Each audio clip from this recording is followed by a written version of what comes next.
I'll never forget that crisp morning when I pulled into Maple Lane, my new neighborhood, and saw something that made my jaw drop. There she was, Linda Harper, planted like a statue in the middle of the street at 7:30 a.m., arms crossed, her sleek black sunglasses barely hiding the fire in her eyes. The school bus was inching closer, its yellow frame looming, but Linda wasn't moving an inch. The driver, a sweet older guy named Mr. Daniels, gave a gentle tap on the horn. Big mistake. Linda straightened up, her perfectly styled chestnut hair catching the sunlight, and bellowed, "This neighborhood has rules." Her voice echoed, loud enough to wake anyone still sleeping within 3 blocks. Kids on the bus pressed their noses against the windows, confused, while parents started spilling out onto the sidewalks, whispering and pulling out their phones to record. "I'm done with this noise," Linda shouted, her hands slicing through the air. "Every morning, this yellow beast ruins my peace. It stops today." Mr. Daniels, who'd driven this route for years, looked utterly lost. Then, from the corner of my eye, I spotted a police cruiser turning onto the street, and I knew things were about to get wild.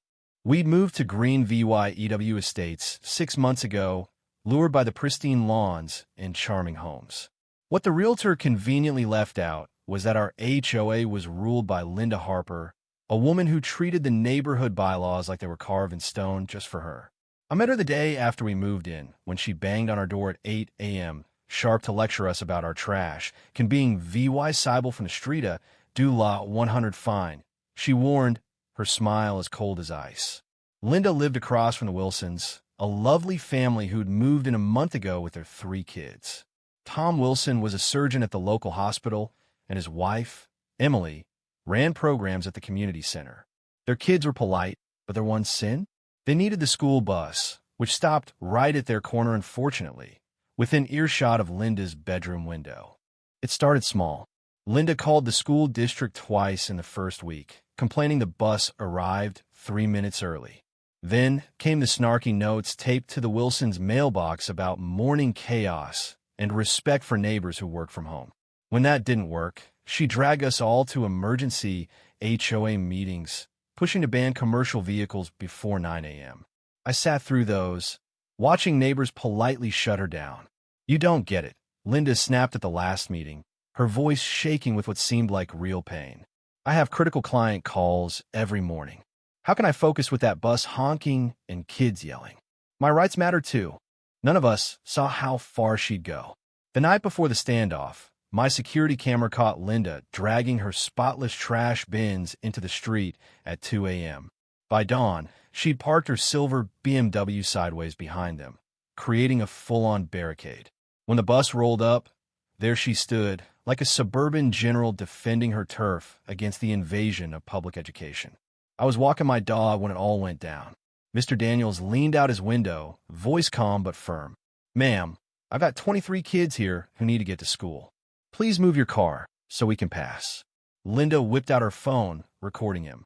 "I want her name and employee number," she snapped. "This is harassment. You have no right to disturb our peace with your loud engine and constant honking."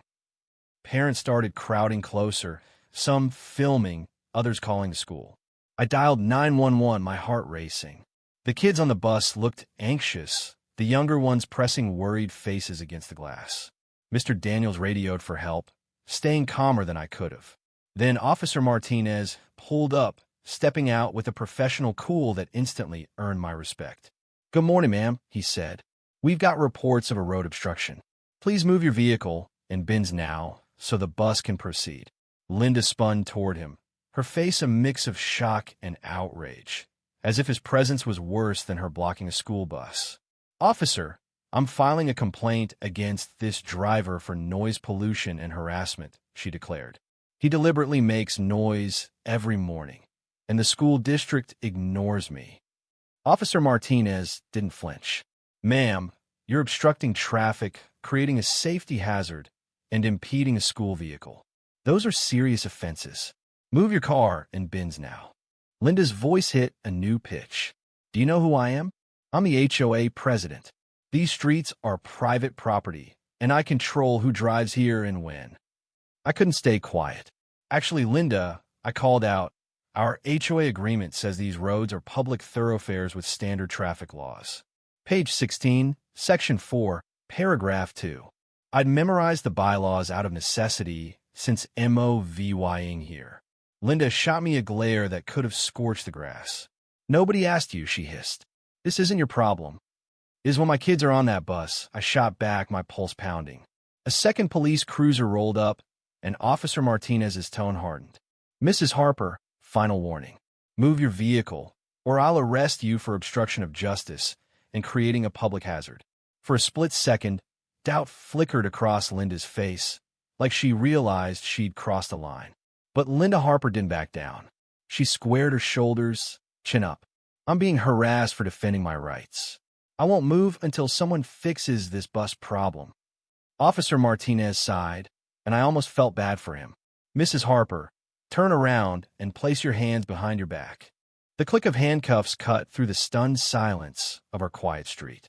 Parents gasped, kids gawked from the bus, and neighbors who weren't even waiting for the bus peeked out their doors. Linda kept shouting as they led her to the cruiser something about neighborhood standards and how we'd all regret this. The police moved her BMW, and the bus rolled forward to cheers and relieved sighs from everyone. Mr. Daniels gave a small wave, now 15 minutes late, but still steady as ever. By that afternoon, whispers of an emergency HOA meeting were everywhere. "She's gone too far," Mrs. Chun from down the street muttered to me. "Blocking a school bus? That's not just Ritty, it's illegal." Linda was released the next day with a stack of citations. Obstruction of traffic, interfering with a school bus, a big deal in our state, and disorderly conduct. The judge set a court date and warned her to behave. The HOA hearing came faster. Linda showed up with noise ordinances and a decibel meter, but it was no use. The vote was 15-1 to boot her from the board, effective immediately. She got slapped with a DUI $3,000 fine for misusing trash bins and blocking the road.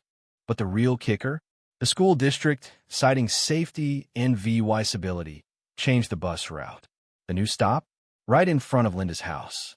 Every morning at 7:28 a.m., the bus now stops, doors hissing open, kids piling on, all under new security cameras the district installed.